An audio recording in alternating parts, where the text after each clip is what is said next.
see what he can do in the midst of unbelievers, on the leading edge with his word, his power, his grace, and his mercy. For God's sakes, we're Lutheran. This is what we know. You want God? You want God? They're about to fight. Let's go. Get in that shit. Let's go. Let's go. Let's go. Move.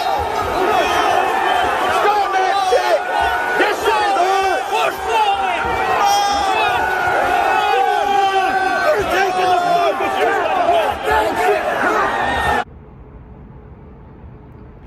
Wittenberg Project, like, comment, subscribe. I really didn't want to do this vlog. I really didn't. But I just kept noticing this. And this has to do with partiality again. Partiality is a common topic, you know what I'm saying? But we all witnessed it. It's 2021. But I swear it feels like just 2020 extended, like the deluxe version, side B of the album or something like that. So we all saw the melee that happened at the in DC. I think it's DC. Man, people stormed the House of Representatives, Congress. Crazy, totally crazy. And disclaimer: this has nothing to do with the election. It has nothing to do with if Trump was robbed, if he lost legitimately. It has nothing to do with that. This has everything to do with the tragedies that happened in regards to this lady's life and partiality. Now here's my thing. I'm seeing a lot of this is for my conservative Christians, and I'm a conservative Christian too, not meaning conservative in the sense of diehard loyalists to GOP. It has nothing to do with politics. It has to do with the classical liberal beliefs of doctrine and things of that nature. Research it if you know what I'm talking about. But the partiality of, we saw them. First off, the narrative being painted as, if this was BLM or Antifa, it would be a monument. I'm not even getting into that, how it would have been if the protesters were black. That's not even really my point. Not really my point. Just a partiality of the person. They're complaining how the media is presenting this. Yes, we all know the media is biased. We've been complaining about that for a while, how the Las Vegas shooter was a lone wolf and this and that. He wasn't a terrorist, a thug. No one worded it that way. Same way now, you don't hear these protesters, these criminals, worded as thugs, hillbillies. You don't hear these derogatory words in mass in regards to these people. We saw the brigade they had when Black Lives Matter groups did protest Washington, did protest the government. We saw the defense they had set up. I mean, and put it this way, man, it's consequences and repercussions to actions. And I don't want to downplay this lady dying. I'm sure she has kids, a family that mourn her and things of that nature. It's a sad thing. But we have to talk about this because of the comparison people are doing and how they're using it to minimize a black lady killed in her house, using the hashtag and things like that was being protested for this, as if they're even similar. When they're nowhere near similar. One's taking over a government building, the highest office where senators and congressmen reside at, and one is a lady sleeping in her house with a no-knock warrant. Completely different. But my concern more so is the Christian in a sense. How when people say her name for Breonna Taylor, Sandra Bland, this, that nature, for police brutality, right? Wait for the evidence, this and that, right? All Lives Matter tweets, posts. Blue Lives Matters, posts, tweets, hashtags, all that good stuff. All that stuff. But now, a cop died. You don't see that same base, that same demographic. You don't hear them or see them saying Blue Lives Matter now. What's the difference? Seriously, what's the difference? Now it's, saying, say her name, which is basically complete mockery of Sandra Bland and Breonna Taylor. Those are two people. One was killed in her own house. Nothing tied to her criminal activity, nothing like that. One was pulled over by a cop in police custody,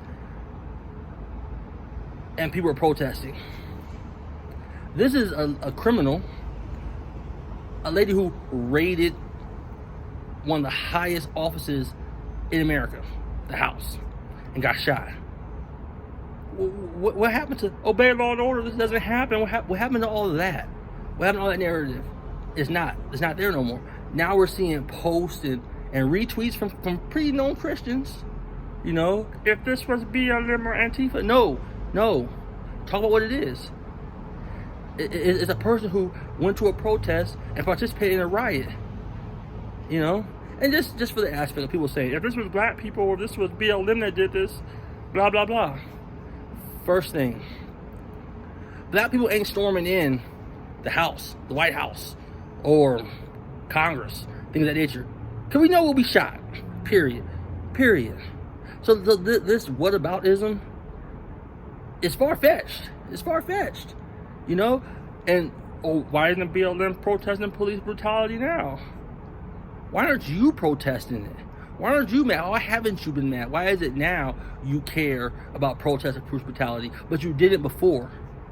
Now you're mad that other people aren't taking up the cause when you weren't taking up the cause before either. You know, I mean, Black Lives Matter. I'm not really a supporter of them as an organization, but I find it curious. An entity called Black Lives Matter. You're mad that they're not protesting this. That's like getting mad at Midgets of America not pumping up and promoting Shaquille O'Neal. Like, it doesn't even apply to what their goal is. Like, it's really just a pushback of anything dealing with this social justice issue. And you're grabbing whatever you can to go at that. A life was lost. I'm heartbroken about that. Like, that's sad. It's always sad when someone's life comes to a tragic end. But the partiality of certain people, it's almost like, let's be honest, y'all don't care that lady died. You don't.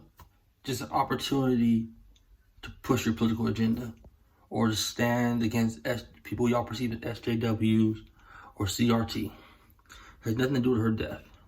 So I hate that we have to comment and do an actual comparison and show how disrespectful and rude it is, this partiality. The partiality of certain people. Ahmaud Arbery was jogging, and it's, oh, we saw him looking into a house. He might have stole something. Okay, I might have stole something. Okay, this lady actually was breaking and entering, doing a crime. You know what I'm saying? Like, I don't get the mixed reaction. Other than partiality, I don't get how we're sitting here playing this game, you know? And then I find out that this post right here, this guy was invited to speak at a Christian conference, issues, etc., a Lutheran conference. Why? He's not Lutheran? Why? Is it because his political beliefs align with yours? Is that what conferences are about now? It's just crazy. It's just crazy. I mean, and it's disrespectful to even act as if this situation is the same as Sandra Bland or Breonna Taylor or Ahmaud Arbery. It's or even George Floyd. Like, this is nowhere in the same ballpark. So someone actually breaking and entering into a place, being told by cops.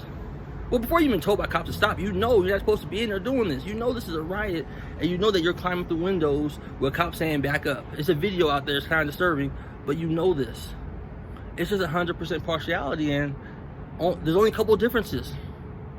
They're both females. Yeah, I mean, you can point the difference out yourself in regards to how certain Christians are reacting. And I don't see any All Lives Matter or Blue Lives Matter post. What happened? How come that passion of yours for the cops in those other cases isn't the same now for these cops? It's striking to see this, and people wonder why people tie racism, other things to Christianity when it shouldn't be tied to it. But when you see pastors and people with prestige being this partial, how can you not? How can you not?